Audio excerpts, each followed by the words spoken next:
हम पे जो भी कुछ है सब उसी ने दे रखा है हमको, वही तो देता है।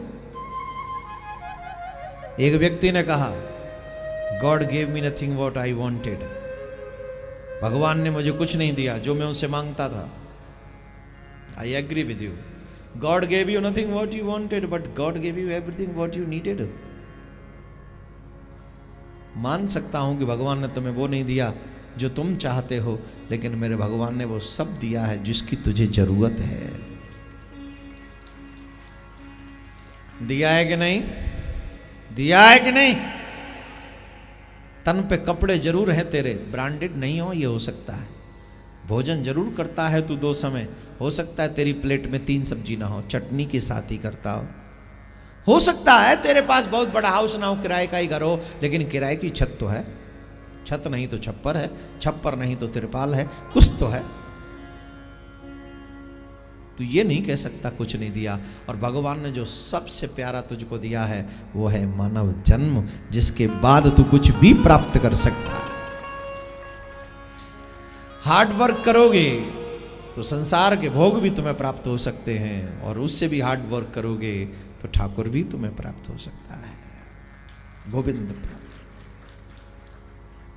एक जगह पर एक संत ने लिखा बहुत बड़ी बात, 2 लोगों के गले में पत्थर बांध के डुबा के मार देना चाहिए।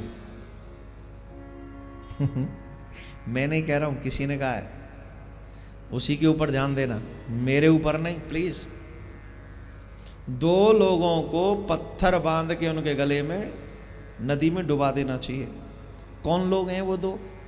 एक तो वो भिखारी जिसके पास कुछ नहीं है और फिर भी भजन नहीं करता भगवान का, पिछले जन्म में न जाने कौन से कर्म करके आया होगा जिसकी वजह से ये इस जन्म में भिखारी बना, और भिखारी बनने के बाद भी इस जन्म को सुंदर नहीं बना रहा है, भजन नहीं कर रहा है।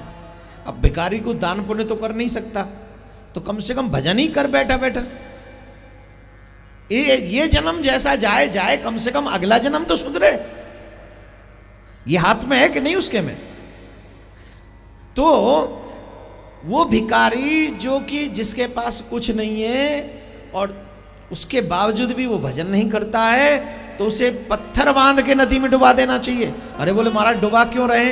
बोले इसलिए डुबा देना चाहिए, जितने दिन जिंदा रहेगा उतने ही पाप करता रहेगा, और जितना पाप करेगा उतना ही अगला जन्म भी बिगड़ जाएगा इसका। उसको डुबा के मार देना चाहिए। पिछले जन्म में कुछ ऐसे कर्म करके आया है जिसकी वजह से इस जन्म में उसको कुछ नहीं मिला। और दूसरा व्यक्ति, बोले दूसरा व्यक्ति वो धनवान को डुबा के मार दो कि भगवान ने जिसके पास अपार संपत्ति दे रखी हो और इसके बाद भी वो धर्म और अपने कल्याण के मार्ग पर न चलता हो, ऐसे व्यक्ति को भी डुबा के मार देना चाहिए। बोले उस व्यक्ति को क्यों, धनवान को क्यों डुबा के मारना चाहिए?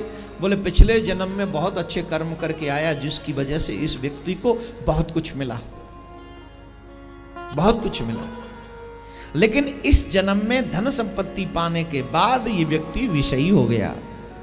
हमारे संत एक बात कहते हैं, क्या कहते बताऊं क्या है?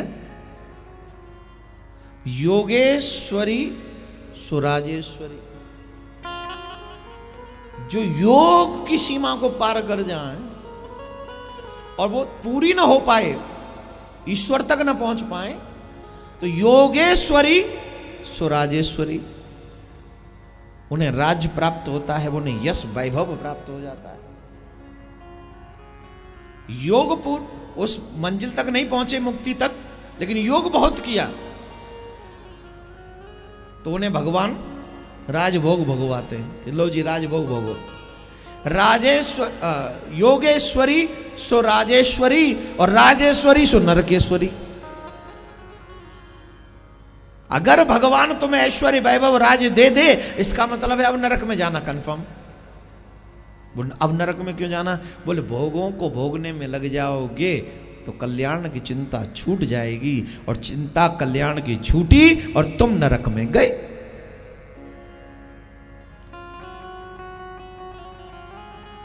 तो उस धनवान को डुबा के मार देना चाहिए जो धनवान होने के बाद भी धर्म और कल्याण के मार्ग को छोड़कर सिर्फ भोगों में ही लगा रहता है। अब भोग आप कहेंगे क्या? बोले अच्छा अच्छा खाने में लगा रहता है, अच्छा अच्छा पहनने में लगा रहता है, रोज मदिरा पान करता है, रोज मीट खाता है। अच्छा, धनवान की ये और चीज है। धनवान, बोलूं कि नहीं, धनवान में 3 गुण अपने आप आ जाते हैं। जैसे ही धन आया 3 गुण आ जाते हैं। एक तो वो खाना पीना उसका बिगड़ जाता है, खाना पीना जहां मिल जाए, जैसा मिल जाए, सब में खा जाता है। वो पशुओं को खा जाता है, मरे मरायों को। इंसान की तो बात छोड़ो, मरे मराए में जाके मुंह काट देता है। जो खुद ही मरा पड़ा उसको खा गया, ये कितना मरा हुआ बताओ, है ना। तो एक तो वो उसका खान पान बिगड़ जाता है, मदिरा वगैरह उसके यहाँ आ जाती है, वेश्या गबन शुरू हो जाता है, जुआ भी खेलने लग जाता है और पराये व्यक्ति का भोग करना चाहता है, स्त्री हो या पुरुष।